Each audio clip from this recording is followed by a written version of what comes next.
Hi, I'm John Stevenson, and we're going to be looking at the Renaissance in our continuing survey of the history of civilization.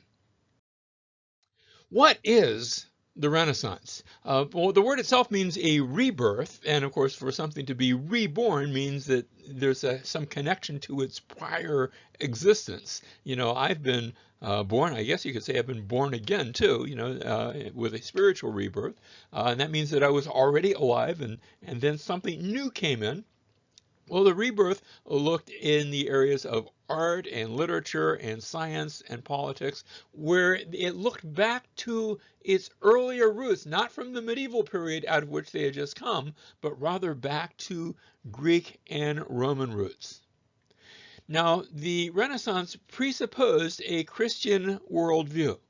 That was the backdrop where pretty much everyone that was there had a Christian presupposition, and yet it was not clerical or clergy driven. That is, it was not the church that was producing the Renaissance, rather Christians within the church were producing the Renaissance. One of the big things that sparked off the Renaissance is not what you would think. The Fall of Constantinople, 1453, as this city which had stood the test of time, had been the capital of the Roman Empire. Now you think, wait a minute, the Roman Empire ended in 476 AD. But to their way of thinking, they said, no, the Roman Empire continued, but it only continued in the east. And Constantinople fell to the Turks in 1453. With the fall of Constantinople, that meant that Christians, if they were going to survive from there, had to evacuate, and they became refugees, moving into Greece, into Central Europe, and bringing with them copies of the classics, copies of Aristotle and Plato and other writings from the Greeks, from the Romans, in those original languages. We're not just talking about translations. We're talking about Greek handwritten texts, and yes, handwritten. Because the other thing that takes place right around this time is Gutenberg's printing press, where for the first time you can now mass produce books. That's a wonderful thing. Instead of hand copying each book, you take special care, you get it right the first time, and then you mass produce books, and suddenly books become a thing that anyone can own. Well, almost anyone. Whereas previously, if a book had to be handwritten, that meant that it would bear the cost of maybe 1 or 2 years' wages of a common worker. Now, our first artist that we want to talk about is Giotto. We don't know exactly when he was born, but he died in 1337, an Italian painter, and he developed a lifelike way of painting. Notice the expressions and the faces and the shadowing there, where it rather resembles a person that you might be able to identify if you indeed knew who was the model for the painting. Here's another one of his. This is the Marriage of the Virgin. And again, notice the shading around the faces, the expressions that are there, very lifelike in the way they are presented. And yet, so far, not a lot in the way of perspective. That's going to come a bit later. Next, we want to talk about Brunelleschi. He is the architect responsible for the Santa Maria del Fiore in Florence. We know him as an architect, but actually he was a member of the Goldsmiths Guild, and he was actually arrested for working in stone and in wood, because he was illegally in that culture working in a medium for which he did not have authority. And yet, as we look at his architecture, it is very well done. Notice the light coming in through the windows, the natural light, and the way that lights up the entire area. That's going to be very descriptive in Renaissance architecture. Next, we want to look at Donatello. He's a sculptor also from Florence, and found a patron in the Medicis, the ruling family of that city. We could almost call it a city-state, but we're just going to focus on the city. Here is his statue of St. George. Again, very lifelike, not stylized at all, and so capturing the essence of what such a one would look like.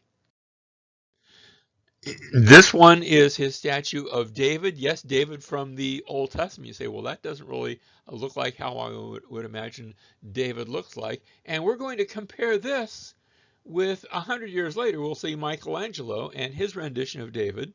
But notice the similarities. It is a throwback to the sculptures of Greece and Rome that again depict their personas in the nude. Here is his adaptation of Mary Magdalene. I think very striking, as you can sort of picture not only her, but maybe see some of the things that she had wrestled with in the past. His crucifix for Santa Croce, and then also notice the resurrection pulpit. And notice that all of these are Christian themes with Christian presuppositions, and yet developing them and often allowing that influence of Roman and Greek art, especially I would say Greek art, to impact their Christian themes. Next, we want to talk about Leonardo da Vinci, and of course, what we have on the left is his self-portrait. Take a look at that because we're going to see it in an unexpected place. And then his most famous Mona Lisa. Now, for a moment, instead of looking at Mona Lisa, look at the background, and the background's rather interesting because you say, gee, you have, is that a legend on the one side, and then the horizon looks a little bit lower on the left, and that's rather odd. And yet, look at her face and the expression, and of course, that it's been commented on both. She's not really smiling, but she's not really frowning. There's something just rather suggestive as to her emotional state. Now, he's an Italian. He is also a scientist, and we have his drawings. In fact, I've seen some displays of his just pencil and pen work, where he would just imagine and study and make notations on these, and they are quite interesting to look to see him as a scientist. Here is his, and also some drawings that he did on what he imagined a flying machine might look like. Now, I'm not sure that I would want to fly on it, but just the imagination that's involved in trying to conceive such a thing was quite interesting. He also did work in mathematics, and we're going to look at one of his paintings as he introduces a great deal of perspective into that painting. And of course, I'm speaking, when I look at this, of his infamous Last Supper. And notice the way that the lines are drawn. Your eye is immediately focused upon Jesus, but not just because he's center, but because the lines of the ceiling and the walls all converge, pointing to him, one point perspective, and yet the people there are in different clumps, where you have Jesus in the center, and then to our right, to his left, you see three that are looking at him, and then on each end of, you have three that are clumped together with their own conversations. On the right, our right, they are speaking together. On our left, they are trying to listen in, but they're at the far end of the table. And so there's movement.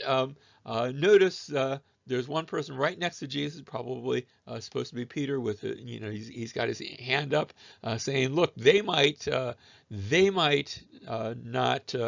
they might deny you, but I won't do that at all." Now, we have to speak just a little bit about humanism. We're going to come back and spend quite a bit more time on the subject of humanism.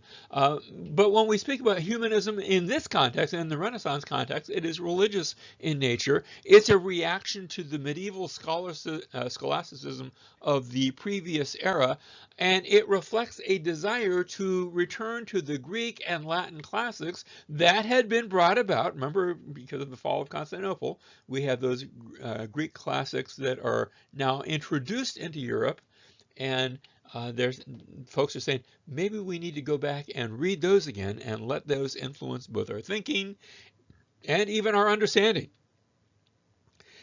Now, it's this humanistic slant that views the more recent times as the Dark Ages. After all, if you were living in what we think of as the Dark Ages, the medieval period, they didn't think of themselves as all that dark. But by contrast, now the statement is made, no, those are the Dark Ages. We need to go back to that era of light. In other words, that era of the Greeks and the Romans. And so within this is going to be a call to return to original manuscripts of Plato, of Aristotle, and yes, even of the Bible. Now we're going to get to that point on a future lecture, but that's going to be there as well. Humanism, then, is the study of the humanities, of things like literature and rhetoric and poetry and philosophy, of art, of history, those things in which mankind has been involved. Back to our Renaissance theme, the next one we want to speak of, the next artist, is Michelangelo. And of course, he's best known, well, he's known for so many things. This is the Pietà, nowadays located in the Vatican. It was not originally constructed to be there. It was moved there after the fact. And of course, it pictures the Virgin Mary. It's now in St. Peter's Basilica in the Vatican. It pictures the Virgin Mary holding the slain body of Jesus. There are interesting proportional issues because if these two were to stand up, Mary would be much taller than Jesus. Think about when a full-grown man lies on the lap of a woman. He's going to greatly, he's going to stretch much bigger than this. And so Michelangelo wanted to capture the scene, and so he actually draws them out of proportion to one another, where she's much larger. She's larger than life, I guess we could say, than he is. This bowing to proportion is also seen in Michelangelo's David. Here's another statue that was originally constructed to be outside, but then it was getting, pigeons and things that were on it, and so they moved it inside. Now it's indoors. Whereas where it once stood, there's now a replica of it that still stands in Florence. And notice that as David, he's the slayer of tyrants. He's about to go out and fight the evil Goliath. And Michelangelo perhaps is using that as a hint that there are still tyrants today that need to be slain. And so here David is pictured. And again, there's a proportional issue where the hands are disproportionate to the body. If you just hold up your hand and look, it's not going to be quite that large. And so there are artistic elements that are trying to picture this as the idealized man, not as he is, but as Michelangelo imagines that he maybe could be. Here's another of Michelangelo's works. This one is of Moses, and it's located in the Church of San Pietro, also in Rome. And what's interesting, notice on his head there are these two clumps. They are actually supposed to be horns, and that's rather interesting. It comes from a mistranslation of Exodus chapter 34 in Jerome's Latin Vulgate. When Moses came down from the mountain, you remember in your Bible, it probably says something like his head shone. Well, in the Latin Vulgate, apparently there was a term there that Jerome was unfamiliar with, and so he translated rather poorly. So, he put horns on Moses, and now Michelangelo copied that into his artwork, and that's a shame. Otherwise, it's not a bad form of art, but that was just rather I think a little silly. Still by Michelangelo, now we go into the Sistine Chapel and looking in particular at one of the center panels in the roof. We're going to focus upon the aspect of creation. Of course, Michelangelo's the entire Sistine Chapel depicts from creation all the way to the final judgment and all sorts of things in between. It is not beyond occasionally going to some pagan notations. We have this, for example, the Libyan Sibyl, an Egyptian princess, who is pictured now. Now here is a work where the artist was planning the work, and now we have the actual work that is pictured in the chapel itself, made it into one of those side panels that shows this Egyptian priestess. Finally, we want to contrast the medieval period with that of the Renaissance. In the medieval period, we talked about one artist who was arrested for operating outside of his guild because it was understood that craftsmen would do their work essentially the same. And they were all paid equally, and this was the idea behind their craft. Whereas we come to the Renaissance, and artists they seek to be original and innovative and bringing in new things like shading and lighting and perspective, whether it's in their art or their architecture. Under the medieval period, we see great detail sometimes in the artwork, but now we see that perspective and even emotion brought in to the artwork that had been largely absent before. Whereas the medieval writers, if they were writing in a scholarly nature, they wrote in Latin. Now we begin to see them writing in the common languages, whether it is in Italian rather than Latin, or in French, or in whatever common languages of the people they are trying to reach. Because after all, now people can read these things because now you have the printing press. In the medieval period, there was a focus and an emphasis upon God. As we come now to the Renaissance, the focus is upon man as created by God, but it is now focusing more and more upon man. Indeed, I can't help but think about the Sistine Chapel, where God had made man in his image, and now at the hand of Michelangelo, he returns the favor. He tries to make God in man's image.